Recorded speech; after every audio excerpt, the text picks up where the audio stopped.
Hello guys, പുതിയൊരു വീഡിയോയിലേക്ക് എല്ലാവർക്കും സ്വാഗതം. ഗായ്സ്, നമ്മൾ വീണ്ടും ഫോർസ ഹൊറിസോൺ 4 കൊണ്ടാണ് വന്നിരിക്കുന്നത്. കാരണം നമ്മൾ ഈ ഇടയ്ക്കൊരു സമയത്തെല്ലാം GTA 5 ആയിരുന്നു. അത് കഴിഞ്ഞ് നമ്മൾ നൈസായിട്ട് ഒരു സൂപ്പർ മാർക്കറ്റിൻ്റെ ഒരു ഗെയിം ഒന്ന് നൈസായിട്ടൊന്ന് കാണിച്ചു. അതായത് നമ്മൾ ജസ്റ്റ് ഫ്രീ ആയതുകൊണ്ട് ഡൗൺലോഡ് ചെയ്ത് ജസ്റ്റ് ഒന്ന് കാണിച്ചാണ്, പരിചയപ്പെടുത്തി തന്നെയാണ് എല്ലാവർക്കും. അപ്പോൾ നമ്മൾ വീണ്ടും ഫോർസ ഹൊറിസോൺ 4 ഗൈസ് വന്നിരിക്കുന്നത്. ഗൈസ്, ഇത് നമ്മുടെ പുതിയൊരു വണ്ടിയാണ്. നമ്മൾ വാങ്ങിച്ചത് കിഡിലിനൊരു വണ്ടിയാണ്. നമ്മൾ കിഡിലിനായിട്ട് കസ്റ്റമൈസ് ചെയ്തിട്ടുണ്ട്. എന്താ പറയുക, പെയിൻറ്റും കാര്യങ്ങളെല്ലാം നമ്മൾ സെറ്റ് ചെയ്ത് അടിച്ചിട്ടുണ്ട്. ഗൈസ്, ഒരു കുറവുമില്ല വണ്ടിക്ക്. നമ്മൾ മാക്സിമം അപ്ഗ്രേഡ് ചെയ്യാൻ പറ്റുന്നതിൻ്റെ മാക്സിമം ചെയ്തിട്ടുണ്ട്. പവർ എന്നൊക്കെ പറഞ്ഞാൽ നമുക്ക് നോക്കാം എത്ര വരെ കയറി വരും എന്നൊക്കെ നമുക്ക് നോക്കാം. ഗൈസ്, ഈ വണ്ടി ഏതാണെന്ന് നിങ്ങൾക്ക് കാണുമ്പോഴേ ഗസ് ചെയ്യാൻ പറ്റുമെങ്കിൽ ഇപ്പോൾ ഗസ് ചെയ്ത് കമൻറ്റ് ചെയ്യുമോ, അല്ലെങ്കിൽ നമ്മളിപ്പോൾ പറഞ്ഞു തരുന്നേക്ക് ഈ വണ്ടിയുടെ ഡീറ്റെയിൽസും കാര്യങ്ങളും ഒക്കെ. അപ്പോൾ ഗൈസ്, അതിന് മുന്നേ ഇതുവരെ നമ്മുടെ ചാനൽ സബ്സ്ക്രൈബ് ചെയ്യാത്തുണ്ടെങ്കിൽ ഇപ്പോൾ തന്നെ സബ്സ്ക്രൈബ് ചെയ്യുക, ഷെയർ ചെയ്യുക, ലൈക്ക് ചെയ്യുക, സപ്പോർട്ട് ചെയ്യുക. ഗൈസ്, ഇത് 1997 ലംബോർഗിനി ഡയാബ്ലോ SB എന്ന് പറയുന്ന SV എന്ന് പറയുന്ന ഒരു മോഡലാണ്. ഗൈസ്, ഇത് കിടിലൻ വണ്ടി തന്നെയാണ്, നല്ല രസമാണ് ഗൈസ്. അതായത് നമ്മൾ ഹെഡ്ലൈറ്റ് ഓഫ് ആകുമ്പോൾ ഓൾറെഡി ഈ സംഭവം താഴും. അതായത് ആ ഹെഡ്ലൈറ്റിന് മറ്റേ അപ്പും ഡൗൺ ആവുന്നൊരു സംഭവമൊക്കെയാണ് ഇതിലുള്ളത്. ഇത് പണ്ടത്തെ ആണ്, 1997 ആണ്. ഗൈസ്, എന്തായാലും കൊള്ളാം വണ്ടി. നമ്മൾ ഇതേണ്ട ഇങ്ങനത്തെ രീതിയിലാണ് പണിതേക്കുന്നത്. ഗൈസ്, ഈ തണുപ്പൊക്കെ ആയതുകൊണ്ട്, ഈ ഒരു മഞ്ഞ സമയമൊക്കെ ആയതുകൊണ്ട് ഗൈസ്, നമുക്ക് വണ്ടിക്ക് ഗ്രിപ്പ് വളരെയധികം കുറവാണ്. ഈ സ്നോ ടൈമിൽ നമുക്ക് വണ്ടികൾക്കൊന്നും ഗ്രിപ്പ് കിട്ടത്തില്ല ഗൈസ്. മാക്സിമം നമ്മൾ പെയ്യെ പോവുകയാണെങ്കിലേ കാര്യമുള്ളൂ. സ്പീഡിൽ പോവുകയാണെങ്കിൽ ഗൈസ് ഇടിച്ച് പറഞ്ഞ് ഗൈസ് വണ്ടി ഫുള്ള് പോകും. സത്യം പറയാമല്ലോ, ഈ ഒരു മഞ്ഞത്തെന്നൊക്കെ വെച്ച് കഴിഞ്ഞാൽ ഗൈസ് നമ്മുടെ ടയറിനൊട്ടും ഗ്രിപ്പില്ലാത്തൊരു സമയമാണ്. നമ്മൾ മാക്സിമം ഹാൻഡിലിങ് നമ്മൾ നോക്കുന്നുണ്ട്. പവർ കൂടാതെ നമ്മൾ ഹാൻഡിലിങ് മാക്സിമം നോക്കുന്നുണ്ട്. വണ്ടി പവർ മാത്രം ഉണ്ടായിട്ട് കാര്യമില്ല ഗൈസ്, പറഞ്ഞ് മനസ്സിലാക്കുക. നമ്മളിപ്പോൾ ഫുൾ പവറിൽ വണ്ടി ഫുൾ ഇതായിട്ട് പോയാൽ മാത്രം പോരാ, നമ്മൾ വണ്ടി ഹാൻഡിൽ ചെയ്യാനൂടെ പറ്റണം.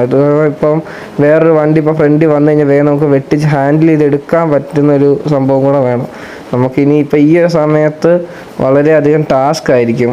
എത്ര സ്പീഡിൽ പോയാലും, അത്യാവശ്യം സ്പീഡാണെങ്കിൽ തന്നെയും വണ്ടി നമ്മുടെ കൈ നിൽക്കുമെന്നൊരു പ്രതീക്ഷയും വേണ്ട. കാരണം ഇങ്ങനത്തെ മഞ്ഞ സമയത്ത് വണ്ടികൾ നമ്മുടെ കൈ നിൽക്കാറില്ല ഗൈസ്, ഉറപ്പായിട്ടും നമ്മുടെ കൈ നിൽക്കാറില്ല. നമ്മൾ എത്ര വട്ടം പല വീഡിയോസ് നമ്മൾ നേരത്തെയൊക്കെ ഫോർസ ഹൊറിസോൺ 4 പല വീഡിയോസ് നമ്മൾ പല വണ്ടികളായിട്ട് വന്നിട്ടുണ്ട് ഗൈസ്. അപ്പോൾ അതൊക്കെ കാണാത്തവരുണ്ടെങ്കിൽ ഉറപ്പായിട്ടും പുറയിലോട്ട് നമ്മുടെ ചാനലിലെ ഏറ്റവും ലാസ്റ്റ് ആ ഒരു സമയത്തോട്ടൊക്കെ പോവുക. അവിടെയൊക്കെയെന്ന് വെച്ച് കഴിഞ്ഞാൽ ഫോർസ ഹൊറിസോൺ കിടപ്പുണ്ട്, ഫാർ ക്രൈ കിടപ്പുണ്ട്, അങ്ങനെ കുറച്ച് ഗെയിംസൊക്കെ കിടപ്പുണ്ട്. അതൊക്കെ കാണുക. അത് കഴിഞ്ഞിട്ടാണ് നമ്മൾ GTA 5 കൊണ്ടുവന്നുകൊണ്ടിരുന്നത്. GTA 5 കൊണ്ടുവന്നുകൊണ്ടിരുന്നപ്പോൾ നമുക്ക് റീച്ച് അത്യാവശ്യം കയറിക്കൊണ്ടിരുന്നതാണ്. പിന്നെ അത് കഴിഞ്ഞ് നമ്മൾ നൈസായിട്ട് ഗെയിം ഒന്ന് ഷിഫ്റ്റ് ചെയ്തിട്ടുണ്ടായിരുന്നു. പിന്നെ നമ്മൾ ഫോർസ ഹൊറിസോൺ 4 വന്നതാണ്. പിന്നെ ഗൈസ്, ഇതെന്ന് വെച്ച് കഴിഞ്ഞാൽ നമ്മൾ ഒരു കൂട്ടുകാരനെ നമ്മുടെ ലാപ്പിലെടുത്തതാണ് ഈ ഒരു ഗെയിം. പക്ഷേ വലിയ ക്ലാരിറ്റി എന്ന് പറയാൻ ക്ലാരിറ്റി ഉണ്ട്, കുഴപ്പമില്ല, വലിയ ക്ലാരിറ്റി ഇല്ല, എന്നാലും ക്ലാരിറ്റി ഉണ്ട്. പക്ഷേ ഗെയിമിൽ നല്ല രീതിയിൽ പോകുന്നുണ്ട്. പക്ഷേ റെക്കോർഡ് ചെയ്ത് കഴിയുമ്പോഴത്തേലും ക്ലാരിറ്റിയാണ് പ്രശ്നം. ഗെയിം ഫുൾ അൾട്രാ സെറ്റിങ്സിലാണ് കിടക്കുന്നത്. റെക്കോർഡ് ചെയ്യുമ്പോൾ ഉള്ളൊരു ക്ലാരിറ്റി കുറവാണെന്നാണ് എനിക്ക് തോന്നിയിട്ടുള്ളത്. നിങ്ങൾക്ക് എന്തായാലും തോന്നുന്നത് വെച്ചാൽ പറയാതെ. ലംബോർഗിനിയുടെ സിമ്പിളൊക്കെ ഉള്ള സ്റ്റിയറിംഗ് വീലും കാര്യങ്ങളൊക്കെയാണ്. ഗൈസ്, ഏതെങ്കിലും വണ്ടി വേണമെങ്കിൽ നിങ്ങൾ മാക്സിമം പറയാം. മാക്സിമം പറഞ്ഞാൽ നമ്മൾ മാക്സിമം കൊണ്ടുവരാൻ നോക്കുന്നതായിരിക്കും. ഗൈസ്, ഇനി നമ്മുടെ ട്രാക്കിലേക്ക് ഏകദേശം 7.4 കിലോമീറ്ററോടുണ്ട്. നമ്മൾ ഫസ്റ്റ് ഗിയറിൽ തന്നെ ഗൈസ് സ്റ്റിയറിംഗ് വീലും ആക്സിലേറ്റർ സംഭവമൊക്കെ ഉണ്ടെങ്കിൽ നമുക്ക് സ്മൂത്തായിട്ട് കളിക്കാൻ പറ്റും, ഒരു സീനും ഇല്ലാതെ. അപ്പോൾ സുഖമായിരിക്കും ഗൈസ് കളിക്കാൻ, നല്ല രസമായിരിക്കും. അല്ല നമ്മൾ കീബോർഡിലിട്ട് കളിച്ചിട്ടൊരു കാര്യമില്ല ഗൈസ്. എനിക്ക് ഞാൻ പറയുന്നതെന്ന് വെച്ച് കഴിഞ്ഞാൽ കീബോർഡിൽ കളിച്ചാൽ അതിൻ്റെ ഒരു സുഖവും കിട്ടത്തില്ല ഗൈസ്. ഈ ഒരു ഗെയിമൊക്കെ കളിക്കണമെങ്കിൽ മാക്സിമം നമ്മൾ ഇത് എന്താ പറയുക, സ്റ്റിയറിംഗ് വീലും ആക്സിലേറ്ററും ഗിയറും വാങ്ങുക, എന്നിട്ട് കളിക്കുക. സ്റ്റിയറിംഗ് വീൽ ഇല്ലാതെ നമ്മളിപ്പോൾ കീബോർഡിൽ കളിച്ച് കഴിഞ്ഞാൽ ഈ ഒരു ഗെയിമിൻ്റെ ഒരു സുഖം കിട്ടത്തില്ല. എത്ര കളിച്ചാലും ഈ ഒരു ഗെയിമിൻ്റെ സുഖം കിട്ടത്തില്ല ഗൈസ്. ഇതിൻ്റെ 5 ഇറങ്ങിയിട്ടുണ്ട്, പക്ഷേ അത് വാങ്ങിച്ചാൽ മാത്രം പോരല്ല ഗൈസ്, അത് കളിക്കാനുള്ള സ്പെക്ക് നമ്മുടെ ലാപ്പിലായിട്ടില്ല ഗൈസ്. അപ്പോൾ നമുക്ക് വേറെ ഗെയിംസുമായിട്ടും എല്ലാം നമ്മൾ മാക്സിമം വരാൻ നോക്കാം. ഇനി തൊട്ട് നമ്മൾ 5 മാത്രമായിട്ട് 5 ഇനി എടുക്കാൻ പറ്റുമെന്ന് തോന്നില്ല. കാരണം എൻ്റെ ലാപ്പിൽ അത്ര സ്പെക്കില്ല. ഞാനിപ്പോൾ ഈ ഒരു ഗെയിം തന്നെ ഞാൻ റെക്കോർഡ് ചെയ്യുന്നത് എൻ്റെ ഒരു കൂട്ടുകാരൻ്റെ ലാപ്പിലാണ്. അവൻ്റെ ഏകദേശം ലെനോവോ ലീജിയൻ 5 അത് നല്ല അൾട്രാ സെറ്റിങ്സിൽ ഓടും. പക്ഷേ റെക്കോർഡ് ചെയ്യുമ്പം ഇത് അത്ര ക്ലാരിറ്റി ആയിട്ട് എനിക്ക് തോന്നിയിട്ടില്ല. അതാണ് എനിക്ക് ഒരു ഇതായിട്ട് തോന്നിയത് ഗൈസ്. എന്താ പറയുന്ന ഒരു ഡിസഡ്വാൻറ്റേജ് ആയിട്ട് തോന്നിയത് ആ ഒരു കാര്യമാണ്. നമുക്ക് റെക്കോർഡ് ചെയ്യുമ്പോൾ വലിയ ക്ലാരിറ്റി ആയിട്ട് തോന്നില്ല. പക്ഷേ ഗെയിം അതിൽ നമ്മൾ ഫ്രണ്ടിൽ ഇരുന്ന് കളിക്കുമ്പോൾ ആ ഒരു സ്ക്രീനിലൊക്കെ ഇരുന്ന് കളിക്കുമ്പോൾ നല്ല രീതിയിലൊരു കാര്യങ്ങളൊക്കെ നല്ല സ്പെക്കും കാര്യങ്ങളൊക്കെ കിട്ടുന്നുണ്ട്. പക്ഷേ റെക്കോർഡ് ചെയ്യുമ്പോഴാണ് ഈ പ്രശ്നം, അത് നല്ലൊരു ഇത് കിട്ടുന്നില്ല. ഓ ഗൈസ്, നമ്മുടെ ഫെസ്റ്റിവൽ എത്തിയിട്ടുണ്ട്. ഇതാണ് ഗൈസ് നമ്മുടെ ഫോർസ ഹൊറൈസൺ ഫെസ്റ്റിവൽ. ഈ ഫെസ്റ്റിവൽ അടിപൊളിയാണ് ഗൈസ്, ഈ ഒരു ഫെസ്റ്റിവൽ സൂപ്പറാണ് ഗൈസ്. പിന്നെ എന്താ പറയുന്നത്, നമ്മൾ ഈ ഓൺലൈനിൽ കൂടെ കളിക്കുമ്പോൾ പല ഈവൻറ്റും കാര്യങ്ങളും അങ്ങനെ പല കാര്യങ്ങളുണ്ട്, ഗ്രൂപ്പായിട്ട് ചെയ്യുന്നതും അങ്ങനെ പല കാര്യങ്ങളും ഉണ്ട് ഗൈസ്. ഈ നമ്മൾ എന്താ പറയുന്നത് ഓൺലൈനിൽ കൂടെ കളിക്കുമ്പോൾ ഈവൻറ്റ് കാര്യങ്ങൾ എന്താ പലയിടത്തു നിന്നുള്ള ആൾക്കാരുമായിട്ട് നമുക്ക് ഗ്രൂപ്പായിട്ട് ചെയ്യാനൊക്കെ പറ്റും, കമ്പനി കൂടാൻ പറ്റും, അങ്ങനെ പല കാര്യങ്ങളും ഉണ്ട് ഗൈസ്. അങ്ങനെയെല്ലാം ഉണ്ട്. ഞാൻ അങ്ങനെയൊന്നും ചെയ്തിട്ടില്ല. ഞാൻ ഒരു തവണ കളിച്ചിട്ടുണ്ട്, ഗ്രൂപ്പായിട്ട് കളിച്ചിട്ടുണ്ട്. പക്ഷേ കമ്പനി ഒന്നും ആയിട്ടില്ല. ഗെയിംസിൽ കമ്പനി ഒന്നുമില്ല വെളിയിലത്തെ ആൾക്കാരുമായിട്ട്. അങ്ങനെ കമ്പനി കൂടണമെങ്കിൽ കമ്പനി കൂടാൻ പറ്റും ഗൈസ്, അങ്ങനെയും ചെയ്യാം. പക്ഷെ നമ്മളങ്ങനെ കമ്പനി ഒന്നും കൂടിയിട്ടില്ല. ഇനി ഏകദേശം ഒരു 3.4 കിലോമീറ്ററോടുണ്ട്, അതായത് കുറച്ചടുത്തായി, കുറച്ചുകൂടെ ഉള്ളു ഗൈസ്.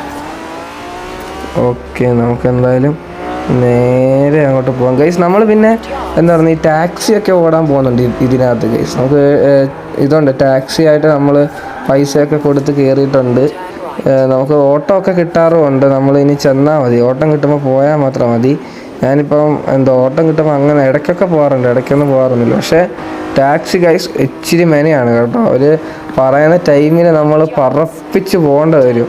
പക്ഷേ ആ കിട്ടുന്ന വണ്ടി സൂപ്പർ വണ്ടിയാണ്, നല്ല സ്പീഡിൽ നല്ല പവറുള്ള സാധനം തന്നെ നമുക്ക് കിട്ടുന്നത്. കുഴപ്പമൊന്നുമില്ല, ഹാൻഡിൽ ചെയ്യാനും എല്ലാം അത്യാവശ്യം നല്ല കൺട്രോളും കാര്യങ്ങളും എല്ലാം ഉള്ളൊരു വണ്ടിയാണ്.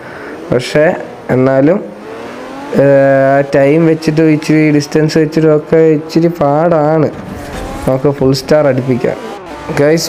പിന്നെന്താ പറയുന്നത്, ടാക്സി ഓടാൻ പറ്റും. പിന്നെ നമുക്ക് അങ്ങനെ പല കാര്യങ്ങളും ഇന്നത് ചെയ്യാൻ പറ്റും ഗൈസ്. കുറച്ച് ഈ മെഷീൻസ് ഉണ്ട്. പക്ഷേ ഗൈസ് ഇതെന്ന് വെച്ച് കഴിഞ്ഞാൽ ചാപ്റ്റേഴ്സ് പോലത്തെയാണ് ഈ മെഷീൻസ് ഉള്ളത്. ഇത് ചാപ്റ്റർ 1 ചാപ്റ്റർ 2 അങ്ങനത്തെ ഒരു സംഭവമാണ് ഇതിലെല്ലാം ഉള്ളത്. പിന്നെ നമുക്ക് പൈസയെന്ന് വെച്ച് കഴിഞ്ഞാൽ ഗൈസ് പൈസ ഉണ്ടാക്കാൻ പറ്റും. നമുക്ക് വീൽ സ്പിന്നും കാര്യങ്ങളൊക്കെ കിട്ടും. ചിലപ്പോൾ വീൽ സ്പിന്നിനകത്ത് 1 ലക്ഷം രൂപ അങ്ങനെ മണിയൊക്കെ കിട്ടും. അങ്ങനെയൊക്കെ കിട്ടി നമുക്ക് വണ്ടിയൊക്കെ വാങ്ങിച്ച് വണ്ടിയൊക്കെ പണി. ഇപ്പോൾ എൻ്റെ ഗ്യാരേജിൽ കുറച്ച് വണ്ടിയുണ്ട്, അത്യാവശ്യം കുഴപ്പമില്ലാത്തൊരു വണ്ടികളൊക്കെ ഉണ്ട്. പിന്നെ എനിക്ക് വേണമെങ്കിൽ ഇപ്പോൾ കുറച്ച് വണ്ടി വാങ്ങാം. പക്ഷേ ഞാനിപ്പോൾ അങ്ങനെ വണ്ടിയൊന്നും അങ്ങനെ വാങ്ങാറില്ല. പൈസ കിടപ്പുണ്ട്, ഏകദേശം കിടപ്പുണ്ട് 10-30 ലക്ഷം രൂപ കിടപ്പുണ്ട് ഗെയിമിൽ. പക്ഷേ നമ്മൾ ഈ ഉള്ള വണ്ടിയൊക്കെ നമ്മൾ മാക്സിമം ഇപ്പം ചിലപ്പം സ്പിൻ ചെയ്യുമ്പോൾ പുതിയൊരു വണ്ടി കിട്ടുവാണെങ്കിൽ അത് പണി തരുമ്പോൾ 1 ലക്ഷം രൂപയൊക്കെ ആവും. അപ്പോൾ അങ്ങനെയൊക്കെ ഇട്ടേക്കുവാണ്, പൈസ അങ്ങനെ കളയാറില്ല ഗൈസ്. കിട്ടില്ല ലുക്കല്ലേ ഗൈസ്, നമ്മൾ ട്രാക്ക് വന്നിട്ടുണ്ട് ഗൈസ്. ഇവിടെ നിന്നാണ് നമ്മൾ ട്രാക്ക് അടിക്കുന്നത്. പക്ഷേ കിട്ടില്ല ലുക്കല്ലേ, നല്ല രസമുണ്ട്, നല്ല കിട്ടില്ലനായിട്ട് ലുക്കുണ്ട് കേട്ടോ. വണ്ടി സീനാണ് ഗൈസ് കേട്ടോ, രസമുണ്ട് കേട്ടോ കാണാൻ. നമ്മളിപ്പോൾ ഈ ലൈറ്റ് ഇതിൻ്റെ എങ്ങനെ ഓഫ് ചെയ്യുന്ന സംഭവം എനിക്ക് അറിഞ്ഞില്ല. എനിക്കൊന്നും ലൈറ്റ് ഓഫ് ചെയ്യാൻ പറ്റത്തില്ല എന്നാണ് തോന്നുന്നത്. പക്ഷേ ലൈറ്റ് ഓഫ് ചെയ്താലേ ഇത് ഡൗൺ ആയിട്ടിരിക്കത്തുള്ളൂ. നമുക്ക് എന്തായാലും ഗൈസ് ട്രാക്ക് എത്ര സ്പീഡ് അടിക്കും നോക്കാം. ഈ ഒരു വണ്ടിയുടെ ടോപ്പ് സ്പീഡ് എത്ര ആണെന്ന് നമുക്ക് നോക്കാം ഗൈസ്. ഓക്കെ, 4ാമത്തെ ഗിയറി 174, 5ാമത്തെ ഗിയറി ഗൈസ് 190, 200 ഗൈസ് 210, 214 ഗൈസ്. 6ാമത്തെ ഗിയറി 200 ഗൈസ് 26, 27, 28, 29, 30, 31 ഗൈസ്. അങ്ങോട്ട് കയറുന്നില്ല കേട്ടോ, നല്ല മടിയുണ്ട് വണ്ടിക്ക് കയറാൻ. 32 വരെ മാക്സിമം കയറി കേട്ടോ. 232 വരെ കയറിയിട്ടുണ്ട് ഗൈസ്. 6ാമത്തെ ഗിയറിൽ മാക്സിമം 232 വരെ കയറിയിട്ടുള്ളൂ. നല്ല മടിയുണ്ട് വണ്ടിക്ക് കയറി വരാൻ ഗൈസ്. ഈ ഒരു പവറൊന്നും പോരാന്നാണ് എനിക്ക് തോന്നിയത് ഗൈസ്. ഏതൊക്കെ പല വണ്ടികളുണ്ട് 400ഒക്കെ കയറ്റിയിട്ടുള്ളത്, ഇത് 200 എങ്ങാണ്ടേ ഉള്ളൂ. പല വണ്ടിയും പിന്നെ പല രീതിയിലായതുകൊണ്ട് നമുക്കൊന്നും പറയാൻ പറ്റത്തില്ല ഗൈസ്. എന്തായാലും കൊള്ളാം.